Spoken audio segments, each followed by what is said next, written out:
እዩት እንዴት እንደሚያምር። አሁን ደግሞ ቆርሰን እናየዋለን። እንዴት ናችሁ? ሰላም ናችሁ? መዓዛ ነኝ ከባህሌ ቲዩብ። ዛሬ ደግሞ ይሄንን የምታዩትን በጣም ቆንጆ ለቁርስ እንዲሁም ለብዙ ነገር የሚሆን አብረን እንሰራለን። ዛሬ ወደ እኔ ቻናል ስትመጡ የመጀመሪያችሁ የሆነ ሰብስክራይብ እያደረጋችሁ የደወሉን ምልክት በመጫን ቤተሰብ ሁኑ። አሁን ወደ ቪዲዮ።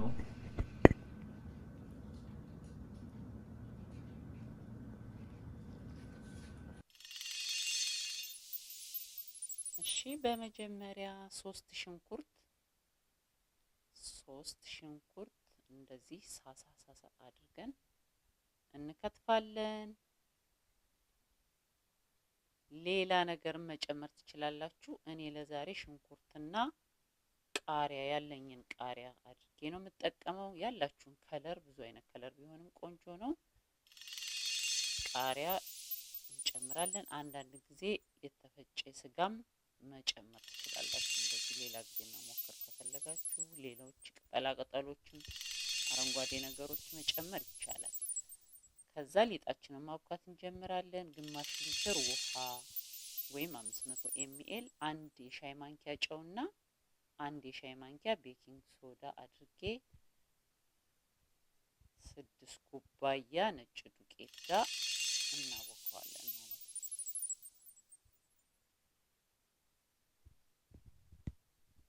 ያለኝ ዱቄት እኔ መጀመሪያ የተነፋ ስለሆነ ነው አሁን ያልነፋሁት።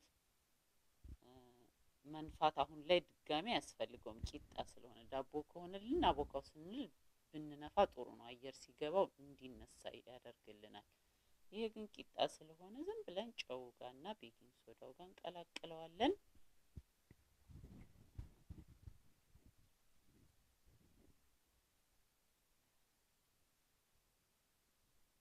በደንብ እስኪቀላቀል ዱቄቱ ከውሃው ጋር በደንብ እስኪቀላቀል ድረስ እንደዚህ ቡክት እናደርገዋለን።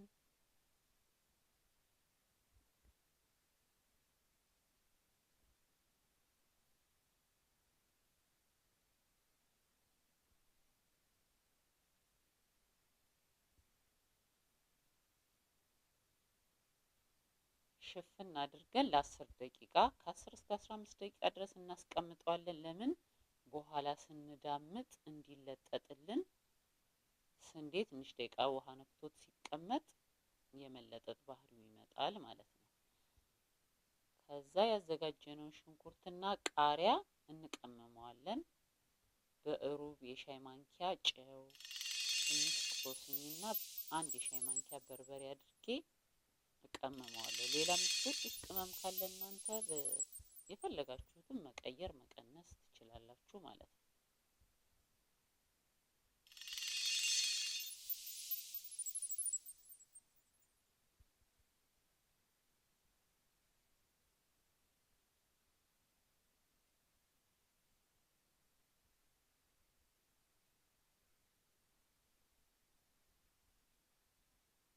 በደንብ አድርገን እንቀላቅለዋለን።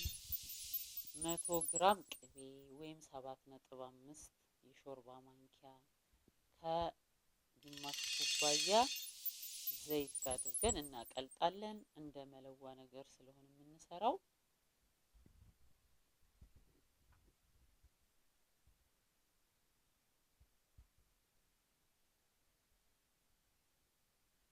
እናቀልጠዋለን እንደዚህ።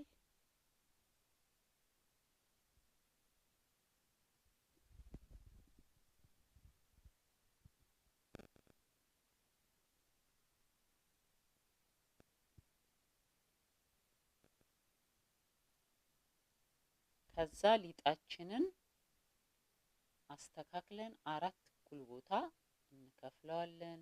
ሁለቱን ደግሞ አንድ ላይ ነው የምንሰራው።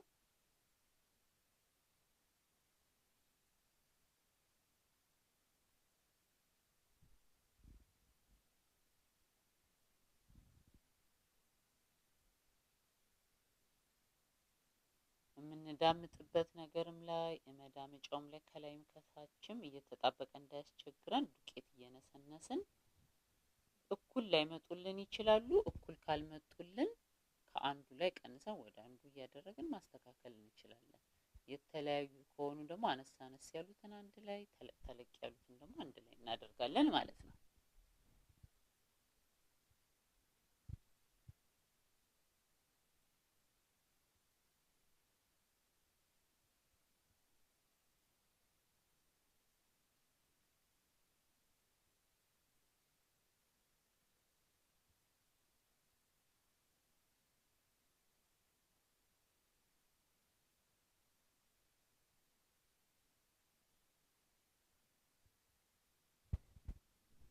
አሁን እንዳምጣለን።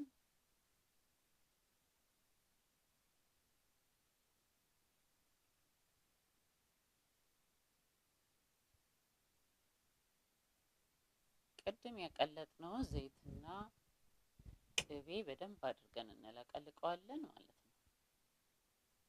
እንደዛ ካላደረግን ሁለቱ ባንድ ላይ ነው የሚበስለው። ቅድም መጀመሪያ ስንገባ ስንቆርሰው ክፍልፍል ያለ እንደዛ ከርከስከስ ያለ ባህሪ የሚመጣው ይሄ ቅቤና ዘይቱን አብሮ እንዳይበስል ያደርገዋል።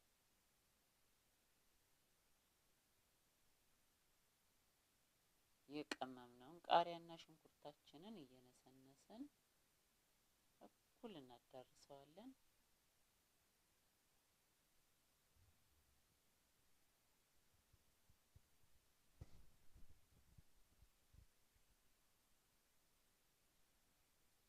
ከዛ ሁለተኛ ያዘጋጀሁትን የዳመጥኩት ያው ሰዓታችሁን ለመቆጠብ ነው። ሁለተኛ የዳመጥኩትን መጀመሪያ ይሄኛውን ዳምጬ በዱቄት በደንብ አድርጌ እንዳይጣበቅ እርስ በርሱ ለአራት አጥፍ ያስቀምጨው ነበረ። ሁለተኛ ይሄኛው የዳመጥኩትን እንዳያችሁ ታዘጋጅቻለሁ። አሁን ይሄንን ከላይ እናደርጋለን። መልሰን አሁንም ቅቤና ዘይቱን እንነሰንሳለን። እዚህ ላይ በደንብ አዳርሰን እንቀባዋለን።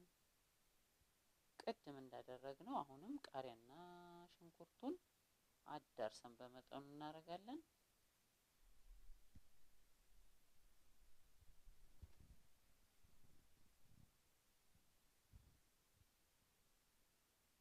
ከዛ እንደምታዩት እጠቀልለዋለሁ ማለት ነው። ከጠቀለልኩት በኋላ ክብ አደርገዋለሁ። ጠቀልለዋለሁ መልሼ ክብ አደርገዋለሁ እንደዚህ ማለት ነው። እቺን ጫፏን ወደ ስር እንወጥፋትና መልሰን ኦቨን የምናስገባበት ትሪ ላይ ነንስቲክ ፔፐር አድርገን ትንሽ ጫን ጫን ብለን ትንሽ ዘርጋ እናደርገውና እናስገባለን ማለት ነው። ያው እንቁላል ቀባዋለሁ ከላይ ለማሳመሪያ። ሊጡ ምንም አይሆንም። እንደምታዩት እየተነፋ እየሳሳ ነው የሚሄደው። በቆየ ቁጥር እንደ ልቡ እየተለጠጠ ነው የሚሄደው ማለት ነው።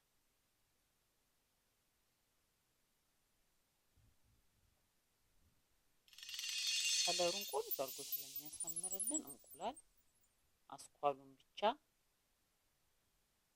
ሁለት ነው ያው እኔ የማዘጋጀው። ስለዚህ ግማሹን ለዚህ ግማሹን ለዛኛው። ይሄ እንግዲህ ለማሳመር ነው ለአይን።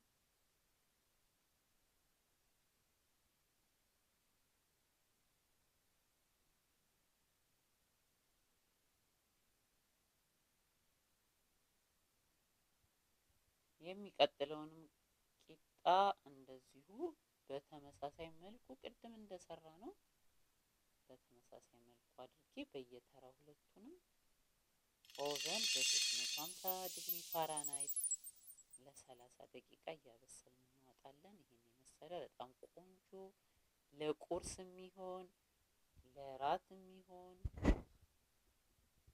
በጣም ነው የሚጣፍጠው። በጣም ትወዱታላችሁ። ልጆች ራሱ ይወዱታል። ሽንኩርቱ ምን አለ ግን በጣም ነው የሚበሉት። ልጆችም ይወዱታል። ሰርታችሁ ሞክሩት። ቪዲዮዬን ከወደዳችሁ ላይክ ማድረግ እንዳትረሱ። የዛሬው ቪዲዮ ይሄንን ይመስላል። እንደምታዩት በጣም ቆንጆ በጣም የሚጣፍጥ ነው። ሰርታችሁ ሞክሩት። በሌላ ቪዲዮ በድጋሚ ደግሞ እስከምንገናኝ ድረስ በያላችሁበት ሰላማችሁ ብዝት ይበል። ቻው።